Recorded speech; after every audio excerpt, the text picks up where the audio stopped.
நம்மளை மாதிரி ஒரு ஆசாமி அவன் நம்மளை மாதிரியே கற்பனை பண்ணான். அதாவது நாம் தான் இந்த உலகத்தில் ரொம்பவும் கஷ்டப்படுறோம், மற்றவங்கள்லாம் சந்தோஷமாக இருக்கிறாங்க அப்படின்னு அவன் நினச்சிக்கிட்டான். அவன் ஒரு நாள் கடவுளை வேண்டிக்கிட்டானான். சுவாமி, இந்த உலகத்தில் எவ்வளவோ பேர் இருக்கிறாங்க, ஒவ்வொருத்தருக்கும் ஒவ்வொரு விதமான கஷ்டம் இருக்கலாம், ஒத்துக்கிறேன். இருந்தாலும் எனக்கு அது கொஞ்சம் அதிகமாக இருக்கிறது மாதிரி தெரியுது. அதனால் நீங்கள் எனக்காக ஒரு சின்ன உதவி செஞ்சால் போதும்.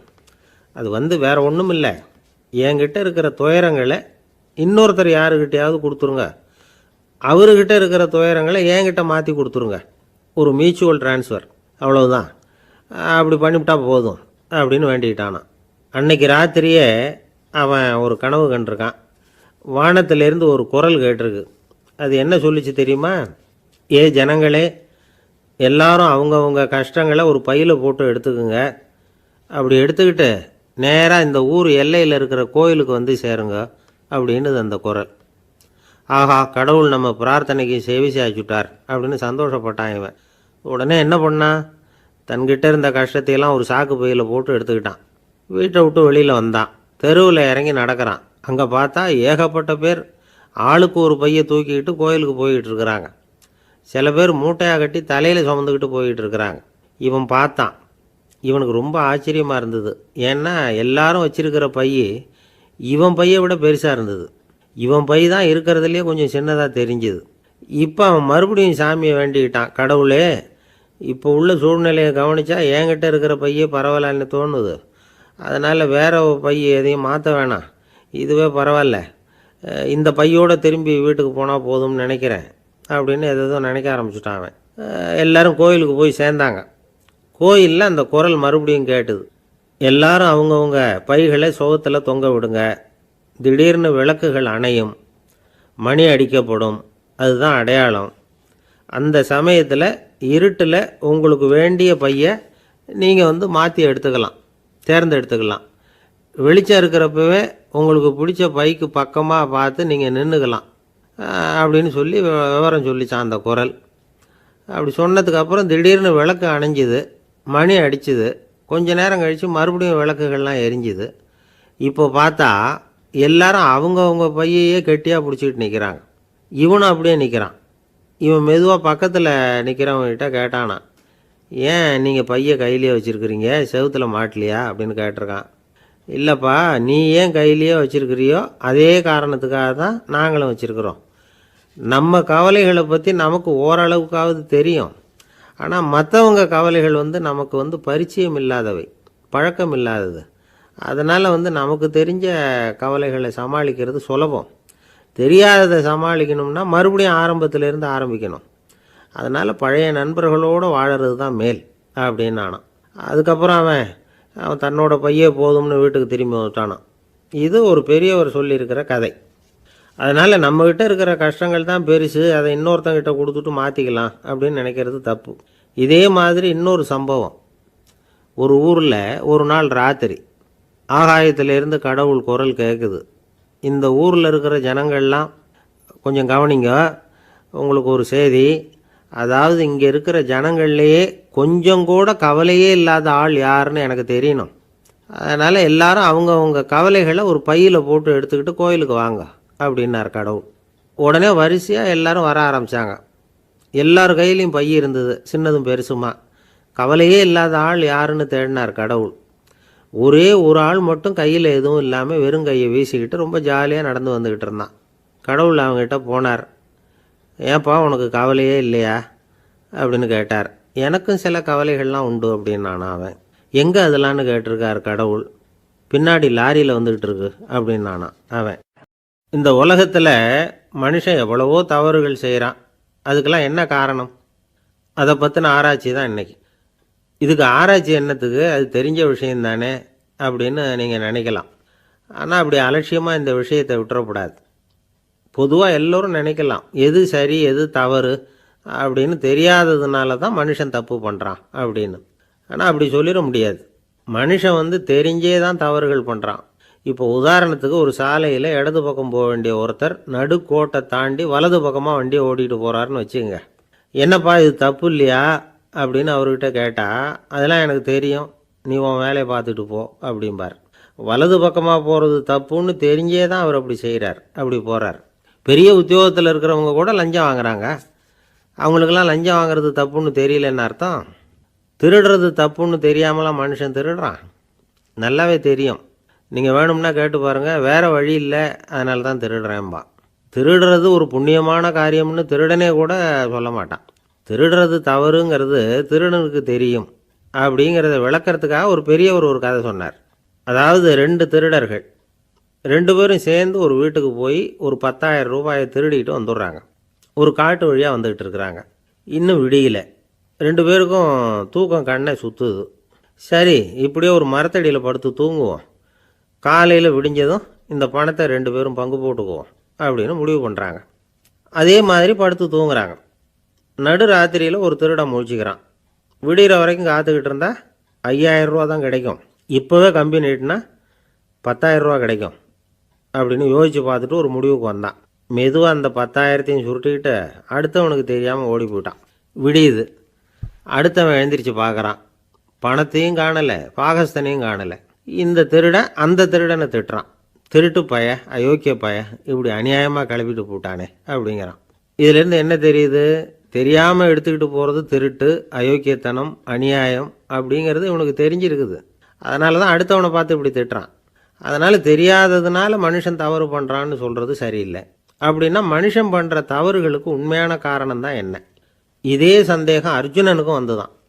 அதனால தான் அவன் பகவானை பார்த்து கேட்குறான், மனுஷன் தன் விருப்பத்துக்கு விரோதமாக ஏதோ ஒரு சக்தியினால் பலாத்காரமாக இழுக்கப்பட்டது மாதிரி பாவம் பண்ணுறானே, அந்த சக்தி என்ன அப்படின்னு கேட்குறான்.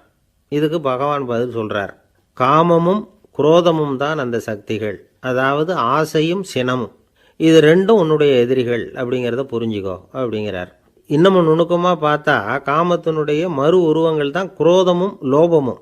ஆசை நிறைவேறலைன்னா குரோதம், அதாவது கோபம். ஆசை நிறைவேறிட்டதுன்னா லோபம், அதாவது பேராசை. பாவத்தை கண்ட்ரோல் பண்ணணும்னா அதுக்கு மெயின் சுவிட்சு எது அப்படிங்கிறது இப்போ தான் தெரியுது. அதுக்கு மனுஷன் தெரிஞ்சே தான் தவறு பண்ணுறான் அப்படின்னு பேசிக்கிட்டோமே. அதுக்கு ஒரு உதாரணம். ஒரு ஆள் ஹோட்டலில் சாப்பிட போனான். சாப்பிட்டு முடித்தான். எழுந்திரிச்சு முதலாளிகிட்ட பில்லை கொடுத்தான். காசை கொடுக்கல. முதலாளி பணம் கொடுன்னு கேட்டார். இவன் என்கிட்ட பணம் இல்லைன்னா. முதலாளி கொஞ்சம் கூட அலட்டிக்கல. உள்ளே இருந்து ஒரு ஆளை கூப்பிட்டார்.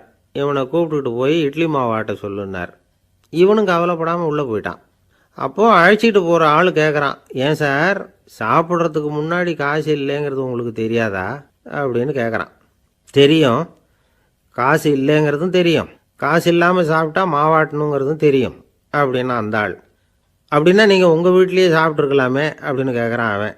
அதுக்கு இவர் சொல்கிறாரு, அது எப்படி, அங்கே சாப்பிட்டாலும் நான் இதே வேலையை தானே செய்ய வேண்டியிருக்கும் அப்படின்னாராம். சங்கீத வித்வான்களில் பல வகை உண்டு. சில குறிப்பிட்ட ராகங்களை பாடுறதில் அவங்களுக்கு பெருமை வர்றது உண்டு. ஆனால் ஒருத்தர் இருந்தார், அவரால் ஒரு ராகத்துக்கே பெருமை வந்தது. அந்த ராகத்தை அவர் வாசித்து கேட்கணும் அப்படின்னு சொல்லுவாங்க. அது என்ன ராகம்னா தோடி ராகம். சரி, அந்த வித்வான் யாருன்னா அவர் தான் திருவாவடுதுறை ராஜரத்னம் பிள்ளை. பேராசிரியர் கல்கி ஒரு சமயம் தம்முடைய பத்திரிகையில் எழுதினாராம். அதை அப்படியே படிக்கிறேன் கேளுங்களேன். ஆகா, ஸ்ரீ ராஜரத்னம் பிள்ளையின் தோடி ஆலாபனையை முதலில் கேட்டபோது அவருடைய கற்பனையை விட்டு தள்ளுங்கள். நம்முடைய மனதில் என்னென்ன இன்பமயமான கற்பனைகள் எல்லாம் உதித்தன.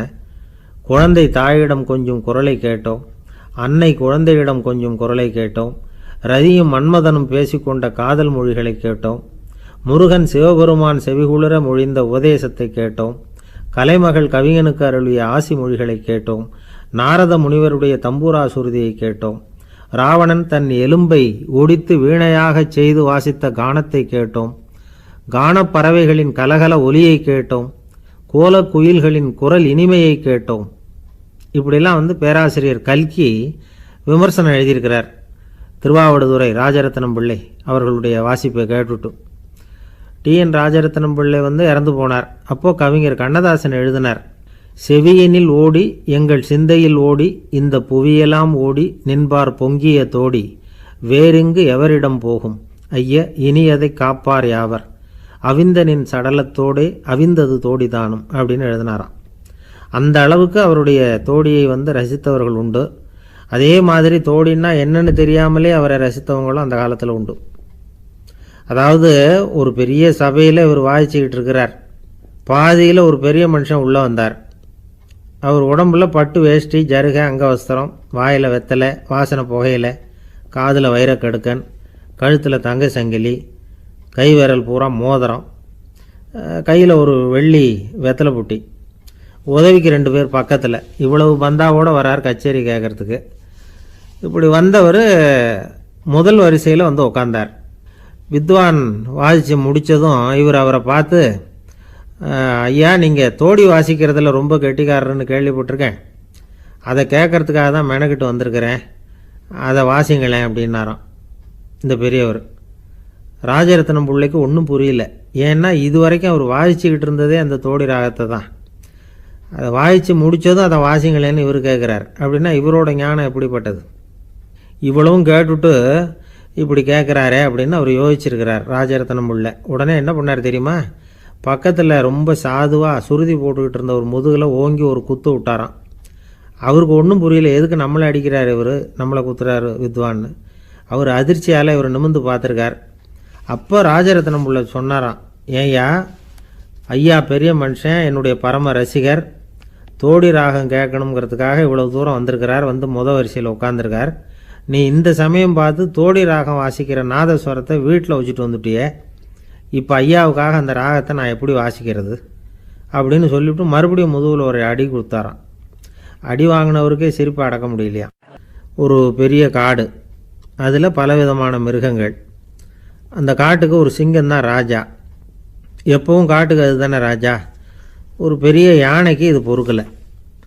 என்ன இது, எப்போ பார்த்தாலும் இங்கே சிங்கத்துக்கே ராஜா பதவி கிடைக்குது, நான்லாம் எவ்வளவு பலசாலியாக இருக்கிறேன், அப்படி இருந்தும் எனக்கு அந்த பதவி கிடைக்கலையே அப்படின்னு தனக்குள்ளே பொறுமிக்கிட்டே இருந்தது.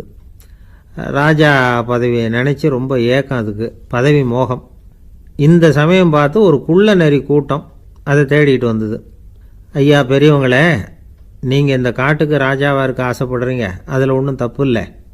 ஆனால் அதுக்கு முன்னாடி நீங்கள் எங்கள் கூட்டத்துக்கு கொஞ்ச நாள் தலைவராக இருங்க, அதாவது ராஜாவாக இருங்களேன், உங்களுக்கும் ஒரு ட்ரைனிங் கிடைச்சது மாதிரி இருக்கும் அப்படின்னு சொல்லியிருக்குது இந்த கூட்டம், குள்ளநெறி கூட்டம். இதை கேட்ட உடனே யானைக்கு ரொம்ப சந்தோஷம் தாங்கலை. அதுதான் எப்போன்னு பதவிக்காக காத்துக்கிட்டு இருக்குதே.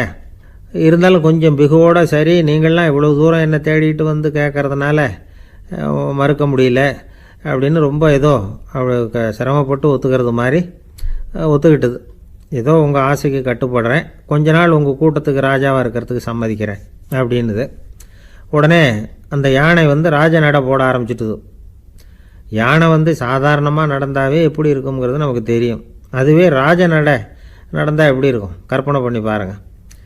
யானை முன்னாடி கம்பீரமாக போய்கிட்டு இருக்குது, தலைவர் இல்லையா, அதனால் குள்ள நரிகள்லாம் ரொம்ப அடக்கமாக அது பின்னாடி அணிவகுத்து போயிட்டு இருக்குது.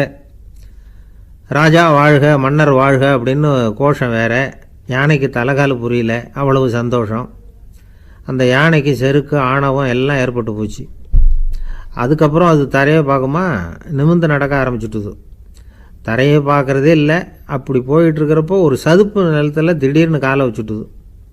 அவ்வளோதான், கால் உள்ளே போட்டுது. இன்னொரு காலை எடுத்து வச்சுது, அதுவும் உள்ளே போட்டுது. அந்த 2 காலையும் எடுக்கிறதுக்காக அடுத்த 2 காலையும் அழுத்திச்சு, அதுவும் உள்ளே போக ஆரம்பிச்சுட்டுது. இப்போ 4 காலம் வசமாக சேத்துல அழுந்தி போச்சு, எடுக்க முடியல. குள்ள நரிகள்லாம் அதை சுற்றி சுற்றி வந்தது. சிலது சுற்றி நின்று டான்ஸ் ஆட ஆரம்பிச்சுட்டுது யானையை பார்த்துட்டு. இதை யானை பார்த்தது. என்ன இது, தலைவர் நான் தவிச்சிக்கிட்டு இருக்கிறேன், தொண்டர்கள்லாம் சுற்றி நின்று வேடிக்கை பார்த்துக்கிட்டு இருக்கிறீங்க, டான்ஸ் ஆடுறீங்க அப்படின்னு கேட்டுதான். தொண்டர்களே, தலைவர் நான் தவிச்சிக்கிட்டு இருக்கிறது உங்களுக்கு தெரியலையா? இப்போ உடனே உங்கள் தலைவரை காப்பாற்ற வேண்டியது உங்கள் கடமை இல்லையா அப்படின்னு கத்துச்சான் அந்த யானை.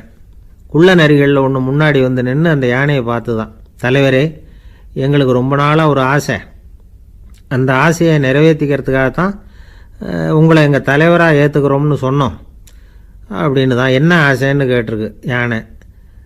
யானை கறி சாப்பிட்டு பார்க்கணுங்கிறது எங்களுக்கு ரொம்ப நாளாக ஆசை, அது இன்றைக்கி தான் நிறைவேற போகுது அப்படின்னு தான் அந்த நரி.